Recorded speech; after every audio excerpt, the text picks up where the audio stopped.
আজকের ভিডিওতে মালয়েশিয়ার কাজের ভিসা নিয়ে আমরা বেশ কিছু গুরুত্বপূর্ণ তথ্য আপনাদেরকে দিব। এর পাশাপাশি কলিং ভিসা সম্পর্কেও কিছু কথা বলার আছে। আপনারা জানেন যে বাংলাদেশ থেকে কলিং ভিসা নিয়ে কিন্তু বড়সড় সুখবর আমরা কিন্তু খুব শীঘ্রই পেতে চলেছি। এবং এর পাশাপাশি এখন ইনস্ট্যান্ট ভাবে দ্রুত সময়ে অনেকেই আছেন যারা কলিং ভিসা বাদে অন্যান্য কান্ট্রির ভিসাতে ঢুকতে চাচ্ছেন। তারা আসলে কিভাবে যাবেন, কলিং ভিসা বাদে অন্য কান্ট্রির ভিসাতে মালয়েশিয়াতে ঢোকার সিস্টেমটা কি এবং আপনারা সেখানে গিয়ে কিভাবে কাজ করবেন, আজকে আমরা সেই বিষয়গুলো নিয়ে কথা বলবো। এবং আপনাদের আসলে ডকুমেন্টস বিশেষ করে আপনার এডুকেশনাল কোয়ালিফিকেশন ডকুমেন্টস মূলত আসলে কি ধরনের ডকুমেন্টস লাগবে, এবং যদি আপনার কোনো ডকুমেন্টস না থেকে থাকে একেবারে লেখাপড়া না জেনে থাকেন, তাদের ক্ষেত্রে আসলে কি ধরনের ভিসা নিয়ে মালয়েশিয়াতে গিয়ে কাজ করার সুযোগ আছে বর্তমান সময়ে, আজকের এই ভিডিওতে আমরা সম্পূর্ণভাবে দেখবেন। আপনারা বুঝতে পারবেন যে ভিডিওটি অবশ্যই দেখবেন যারা মালয়েশিয়াতে এখন কাজের জন্য ঢুকতে চাচ্ছেন, খুবই জরুরিভাবে। যারা নতুন এসেছেন চ্যানেলটি সাবস্ক্রাইব করে রাখবেন। প্রতিনিয়ত আমরা চেষ্টা করি মালয়েশিয়ার কলিং ভিসা সম্পর্কিত বিভিন্ন ধরনের তথ্যগুলো আপনাদেরকে দেওয়ার জন্য, এবং এরই পাশাপাশি অন্যান্য ক্যাটাগরির ভিসাগুলো কিন্তু আমরা আপনাদেরকে তথ্যগুলো আজকে আমরা দিব। তো চলুন প্রথমে আপনাদেরকে বলি যে দেখুন, আসলে মালয়েশিয়াতে আপনারা জানেন যে কলিং ভিসাটা খুলবে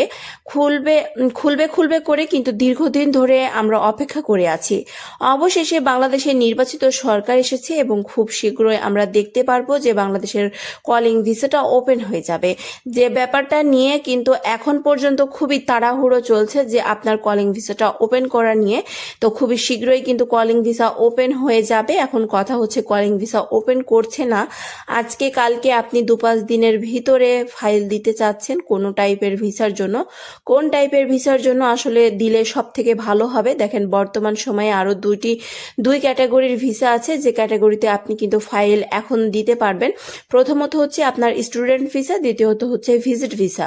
দেখেন আপনি স্টুডেন্ট ভিসা নিয়ে সেখানে গিয়ে কিন্তু লেখাপড়া করার পাশাপাশি আপনি কিন্তু কাজ করতে পারবেন।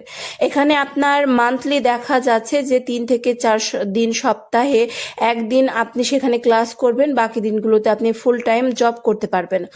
আপনি যদি মনে করেন যে আপনি শুধুমাত্র পার্ট টাইম জব করবেন, সেক্ষেত্রে করতে পারবেন। ফুল টাইম করতে চাইলেও কিন্তু আপনি করতে পারবেন, কোনো সমস্যা কিন্তু সেখানে নেই।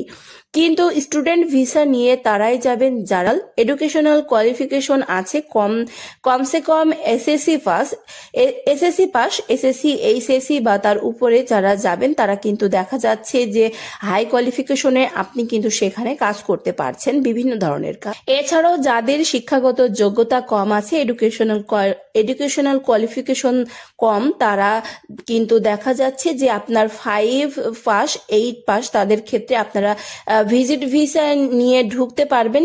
ঠিক আছে, ভিজিট ভিসা নিয়ে তারা বাংলাদেশ থেকে কিন্তু মালয়েশিয়াতে গিয়ে সেখানে থাকতে পারছেন এবং আপনি সেখানে গিয়ে কাজ করার সুযোগ পাচ্ছেন। তো এই সময়টা এই ব্যাপারগুলো করতে গেলে আপনার ডকুমেন্টসগুলা কিন্তু অথেন্টিক হতে হবে, এবং সেখানে যাওয়ার পরে কাগজপত্র পেতে গেলেও কিন্তু আপনার একটু সময় সাপেক্ষর ব্যাপার। অবশ্যই নিজের লোকজন থাকা লাগবে, বুঝতেই পারছেন এইসব ভিসাগুলোতে যেতে হলে নিজের মানে পেছনে ব্যাকআপ বা সাপোর্ট না থাকলে কিন্তু হবে না। আর আপনি যদি মনে করেন যে না আমি কলিং ভিসাতে যাব, সেক্ষেত্রে কিন্তু আপনাদের একটু ওয়েট করতে হবে, খুব শীঘ্রই কিন্তু কলিং ভিসা ওপেন হয়ে যাবে।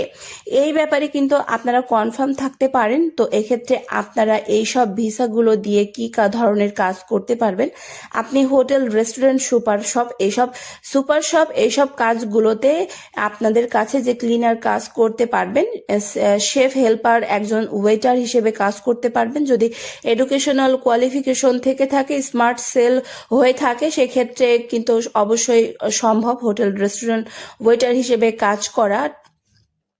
বা বিভিন্ন ধরনের আপনার কিচেনের ভিতরে যেসব ফেল পেপার বা আপনার ক্লিনারের কাজ হয়ে থাকে, বিভিন্ন ধরনের কাজ হয়ে থাকে।